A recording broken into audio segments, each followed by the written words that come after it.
Hi అండి. Gas stove పైన పసుపు వేసి చూడండి. మీరే ఆశ్చర్యపోతారు. ఈ టిప్ తెలుసుకునే ముందు చిన్న రిక్వెస్ట్ అండి. మన ఛానల్ ఎవరైనా ఫస్ట్ టైం చూస్తున్నట్లయితే ప్లీజ్ అండి ప్రీవియస్ వీడియో చూసి మీకు నచ్చితేనే ఛానల్‌ని సబ్స్క్రైబ్ చేసుకోండి. వీడియో నచ్చితే ప్లీజ్ అండి లైక్ చేయడం మాత్రం మర్చిపోకండి ఫ్రెండ్స్. మీరిచ్చే చిన్న లైక్ నాకు సపోర్టింగ్‌గా ఉంటుంది. మరికొంతమందికి రీచ్ అవుతుంది కాబట్టి ప్లీజ్ అండి లైక్ చేయడం మాత్రం మర్చిపోకండి ఫ్రెండ్స్. ఏదైనా ఒక బౌల్ తీసుకొని దానిలో కొన్ని వాటర్ అయితే తీసుకోవాలండి.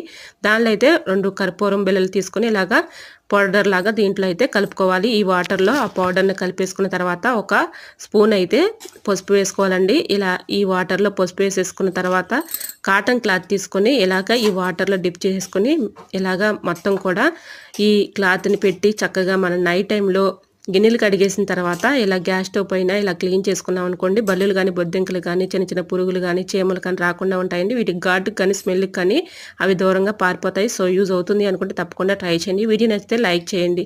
ఇలాంటి మరెన్నో ఇంట్రెస్టింగ్ వీడియోస్ కోసం నా ఛానల్ లైక్ చేసి సబ్స్క్రైబ్ చేసుకోండి. Thanks for watching.